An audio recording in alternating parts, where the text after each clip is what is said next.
What is going on, everyone? I'm Avin alongside my varsity water polo goalie co-host, Zach Roisman. Thanks for tuning in. We have taken a short break and we are back today with a very special edition of Make Your Point. Joining us for our first ever interview is 5-year NFL QB who played for the Packers, the Giants, and the 1972 undefeated Super Bowl winning Miami Dolphins. Everyone at home, please give a warm welcome to Jim Del Gaizo. So you grew up in Massachusetts and you were the star quarterback for your high school football team. You began playing when you were a kid. What got you into football at such a young age?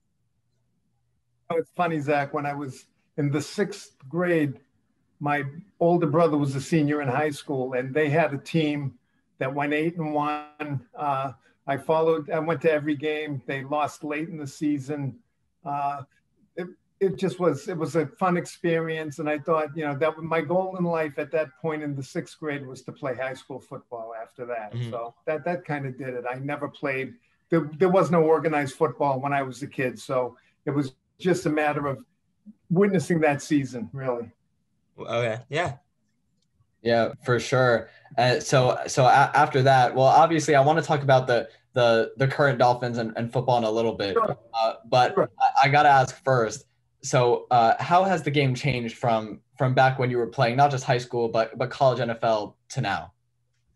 The biggest change, I would say, certainly looking at the NFL level, because I get into the NFL. My first training camp was 1970 with the Cincinnati Bengals, and I got cut by them. And then Shula gave me a chance in 1971. But the biggest change, I would say, beside all the changes in how you can hit a quarterback or, all the stuff now where they're trying to keep people from getting head injuries. Of course, there was none of that when I played. But to me, the biggest change from a quarterback's perspective was when I played, pretty much everything happened after the ball gets snapped. You had to read the coverage. By the time you get back to we passed out of very deep pockets. They were 10 to 12 yards deep. It was like the Namath area. And by the time you hit that 7th step, your back foot, you had better known where you were going to throw the football because the pocket wasn't going to last long. So it was all done after the ball gets snapped. Now, in the choreography that has become the NFL today because of the size and speed of the athletes, where everything is done in 2.5 seconds, which really is impossible to read coverages in 2.5 seconds. Most everything is done now before the ball is snapped. The formations, all the men in motion, they want to determine, is it a blitz? Is it man-to-man? Is it a zone? They get most all of the decisions to make about throwing the football occur before the ball is snapped. And I think that's why you see such a high percentage of completions now, because it's choreography. They know 90% of the time before this ball is snapped who they're going to throw the ball to. And with great accuracy, you can fit a ball into a very tight spot. When I played, a completion percentage of 55% was very good because you didn't know where you were going to throw the ball until after the ball gets snapped. And you had to make really split-second decisions, which would alter accuracy. Now, if you're not above 65% complete, you're like, the game has changed that much. It's much more choreographed now than what it was when I played. Do you think that's a safety issue? Like just because the game's evolved and they're trying to keep the quarterbacks healthy and the star players healthy? No, I don't think it's a safety issue as much as it is just the athleticism of the players today. When I played football, and it's not that long ago, well, I guess it is really. I was in the early 70s, but when I played, a big lineman was 6'5", 270 pounds. Today, there are quarterbacks that size. So the size of the athlete and the speed of the athlete, you see the zone blitzes today where linemen take a step forward and then drop back into coverage. That no defensive lineman when I played didn't have that kind of athleticism. They could have never done that if their lives depended on it. So I think it's the game changed because of the sheer size and speed of the athlete. Mm-hmm. So when you were playing at the University of Tampa, you played in what is widely considered to be the first interracial NCAA football game. What did it mean to you then, and how does it feel looking back to be a part of history like that? That's a really great question, Zach. What did it mean then? It didn't mean as much to us then in this regard.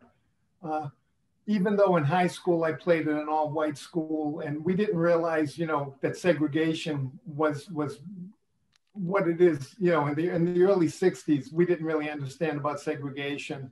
I think until I saw the Martin Luther King's I Have a Dream speech, it really, that affected me. I was a sophomore going into my junior year when that speech occurred. But when you play, I played at Syracuse first, and then I transferred to Tampa. I had black teammates.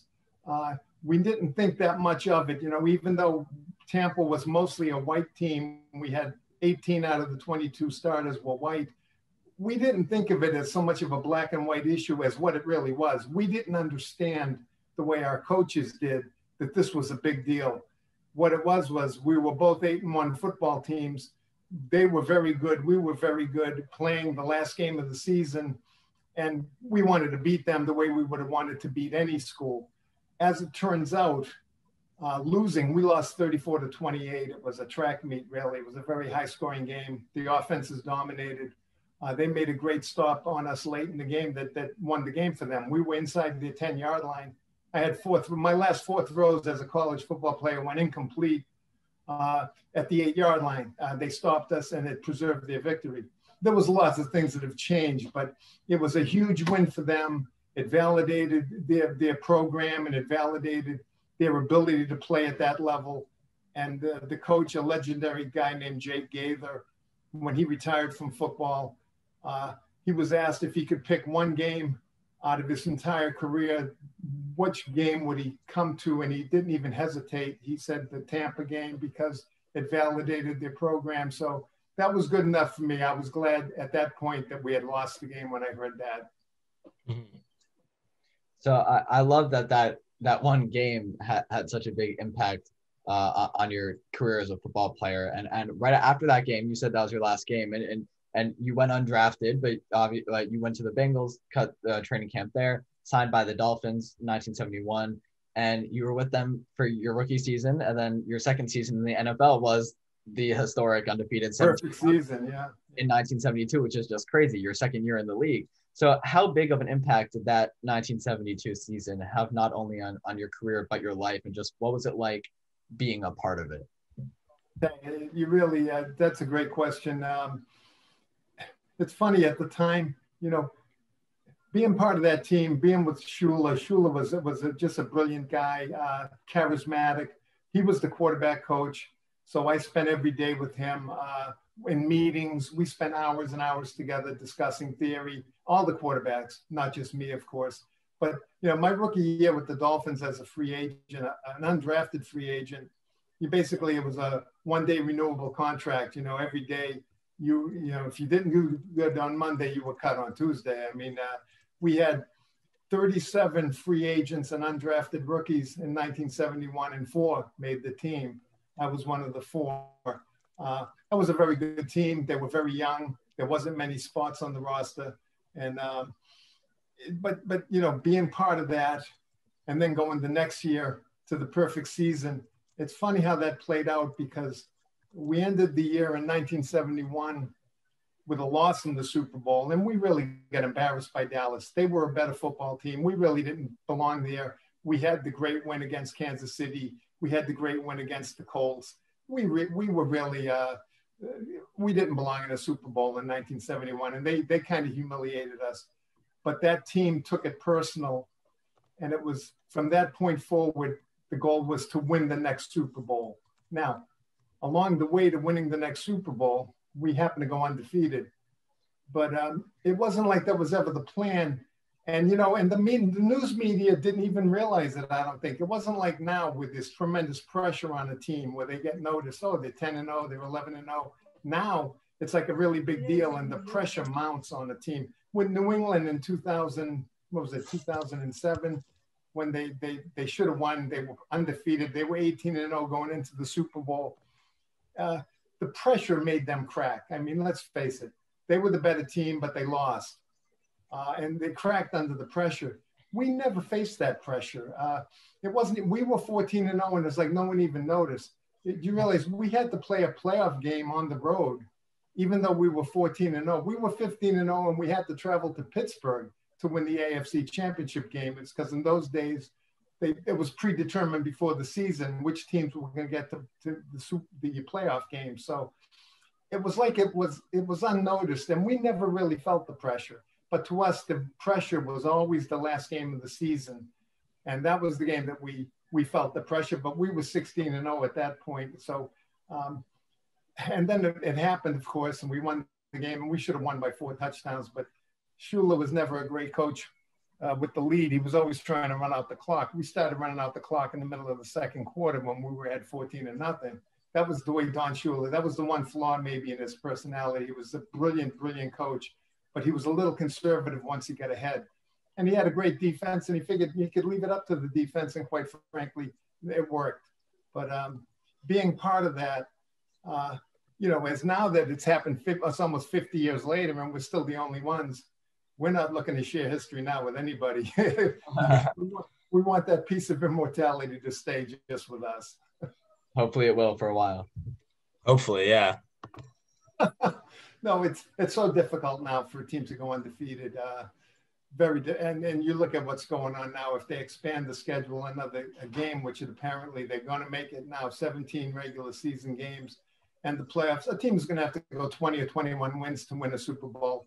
That's going to be pretty unlikely, but you never know. It could happen. We did it, so it could happen again. Mm-hmm. And so then after that season, you played for the Packers and Giants, and you eventually came back to Miami in 1976. You then had some offers to play for other teams, but you turned them down and retired. What was ultimately the reason you decided to step away from the game? Yeah, that's some great insight there too, Zach. It's funny.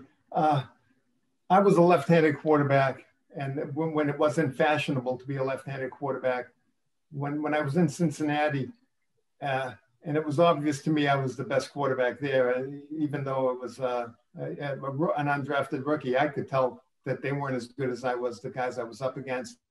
But the coach, Paul Brown, the genius is what he was called in those days. He told me when he released me, he said, no one ever did better on the IQ test than you did. You're the only one that ever completed it. If only you could throw the football. I said, Coach, the only thing I can do is throw the football. I was strictly a pocket passer with a big arm. That was it. But I was throwing with the wrong hand, And Shula, that didn't bother him at all. Shula just took me for what I was. And he recognized that I could play the position. Now, I got traded to Green Bay for 2 second-round draft picks. They wanted me to be their guy. I was an undrafted free agent in 1971, and I got traded in 1973 for 2 second-round draft picks. And that was my chance to go and be the man. But when I got to Green Bay, the coach, Dan Devine, they handed me the playbook. And I said, well, where's the rest of it? Because they handed me like a notebook, and I was used to having a playbook that was like the yellow pages, And they said, that's all of it.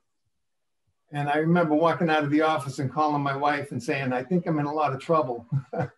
And quite frankly, from there, I was traded to the New York Giants in 74. I got released by the Giants in 75 and picked up by the Dolphins after they had an injury in the latter part of the season. So I kind of went full circle with the Dolphins, but I came back to Miami, rebuilt my confidence. I got back with Shula. I got back with a system I was very comfortable in. The best football I ever played in my life was 1976 when I was the last player cut. And the main reason I got released was because I couldn't hold for field goals. If I could have I held in college, but I couldn't catch them. The centers threw the ball back too fast. I couldn't even catch them. But you had to be able to do more than one thing if you're a backup. And the only thing I could have done, my main strength was to be a starting quarterback, but I was behind Bob Greasy, who ended up in the Hall of Fame. But once I get released, when the Dolphins released me in 76, I had chances to play elsewhere. 3 other teams tried to pick me up during that season. But I realized that the only place I was ever really comfortable playing quarterback was Miami. And I knew I wasn't going to get Don Shula at another whistle stop. So maybe it was time to go on with my life. And I was 29 years old, and it was time to go on. So that's what happened. Mm-hmm. That's awesome. And so I when we were researching and looking at your career and finding some insight, and I actually came across an interview you did earlier in 2020 with the Revere Journal, a Massachusetts. And in it, you basically credited all the success in your career to coaching, but you mentioned him already, but I want to talk about specifically Don Shula for a second.